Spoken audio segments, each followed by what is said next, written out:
kumakalat ang litrato ng dating Pangulong Duterte, mga bossing. Actually, hindi naman siya.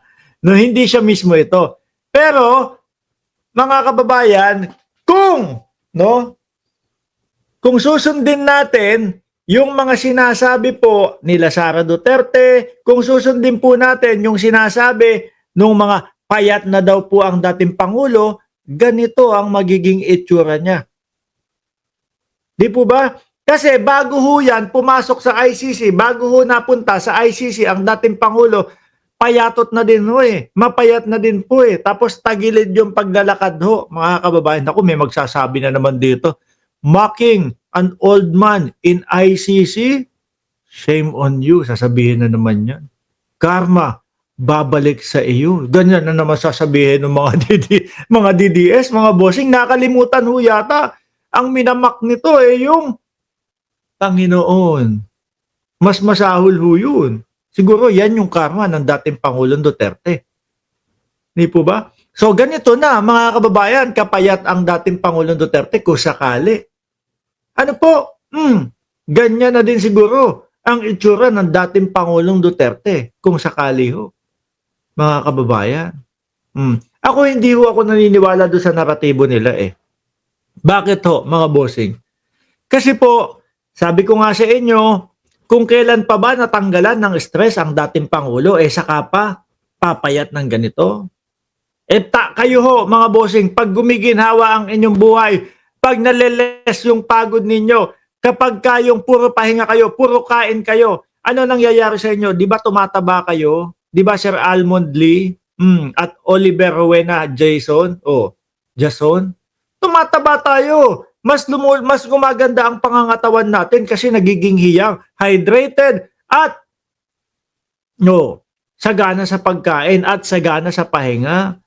Tingin ko ho kung ang dating Pangulong Duterte ay nandyan sa Pilipinas hanggang ngayon ho, nako tingin ko ganito. Ganito ang ending niya. Mukhang buto, eto po yung butot balat na talaga mga bossing. No? Pero doon sa Hague, tingin ko dahil hindi natin nakikita at dahil gusto nga ho nilang gamitin yung sitwasyon ng dating Pangulo para po doon sa inaasam nilang maging presidente sa susunod na eleksyon, ayan po ang ginagawa ho nila mga kababayan. Ang sinasabi ho nila, butot balat na payat na daw po. No? At eto pa ang sinasabi, ginagalit yung mamamayang Pilipino. Ginagalit ni Roque pag ikaw sabi ni Roque, pag may nangyari talaga sa dating Pangulo, pag ang dating Pangulo talaga ay namatay, si BBM lang daw ang sisisihin mga kababayan. Ba't naman si BBM? Hindi naman si BBM ang nagpakulong dyan. Hindi naman si Pangulong Bongbong Marcos ang nagkaso dyan noong 2017 ho. Di po ba mga bossing? Ang nagpakulong dyan, ang nagkaso dyan, si dating Senador Trillanes, kasama si Gary Alejano, kung di ako nagkakamali. At kasama po yung mga sinasabing di umano na nabiktima nung panahon ng panunungkulan ng dating Pangulong Duterte sa ilalim po ng kumbaga, war on drugs. Di ba? Sabi ni mind conditioning, suled! Isang bagsak nga dyan, suled! Di ba? Kung mas paniniwalaan ko po na kung nasa labas ang dating Pangulong Duterte, nandiyan ho sa Pilipinas, malamang po ganito na. Pero tingnan nyo, sa Setyembre, manaba-naba yan. Di ba? Napapahinga Naiiwas sa politika, naiiwas sa kaladkaden. Fake picture po yan, edited. Yun nga yung sabi natin. Ang sabi natin, ganito ang magiging itsura niya. Dahil Setyembre pa ulit makikita ng mga DDS ang dating Pangulo. Di ba? Sabi, fake picture po yan, edited po upang kaawaan ng taong bayan. Nice try mga DDS, vloggers, no? Lumayo na yung itsura Di po ba? Pero sabi ko sa inyo, kung ako DDS, ang sasabihin ko sa inyo, mga kakapwa ko DDS, sabihin ko sa inyo, bakit hindi na lang natin hayaan ang dating Pangulong Duterte doon mismo sa Hague? Bakit?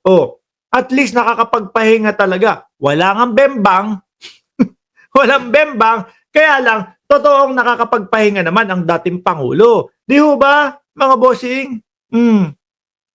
Ang matatanda ho, yung edad, mga 80 ho, mga boss Chief Amo, sir. Ang gusto na lang po niyan is pahinga. Ang gusto na lang po niyang mga yan, mga kababayan, is nakaupo, nanonood ng telebisyon.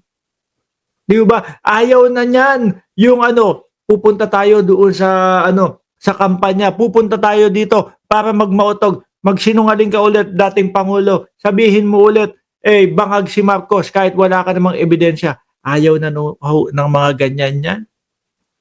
Baka napipilitan na nga lang ho yan eh.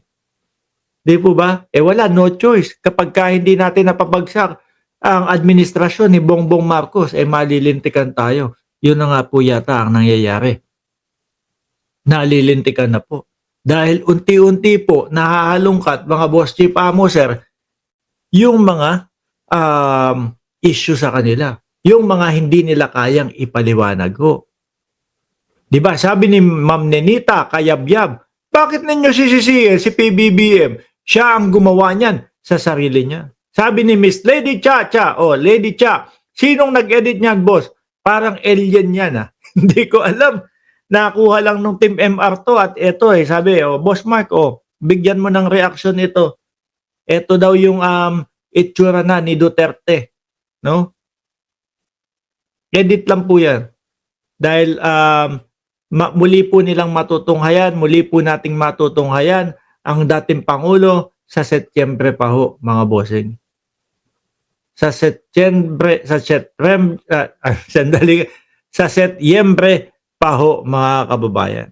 Sabi ni Dennis Ostonal, maling akala ng mga politiko natin na sila ay mga untouchable and above the law. Kaya ganun na lang kung sila umasta. Walang permanente sa politika. Sabi ni Milo Mill, AI lang yang picture na yan. Totoo. Dahil hindi nga, kumbaga, hindi pa natin matutunghayan o makikita muli ang dating Pangulo hanggang Setyembre sa susunod na kanyang hearing. Anyway, iwanan na ho natin yan, mga kababayan. Dumako ngayon tayo, dito muna. No? Ito, baka ganito ang gusto ni BP Sara. Ayaw ni BP Sara nung may mga kanyon-kanyon. Ayaw ni BP Sara nung may mga missile sa Pilipinas Ano? Binabatikos ng ating Vice Presidente kapag ka may missile sa Pilipinas, mga kababayan Baka siguro ito mas magustuhan at mas ma-enjoy ng ating Vice Presidente, mga bossing. Ano po yan? More Chinese vessels spotted over West Philippine Sea in June.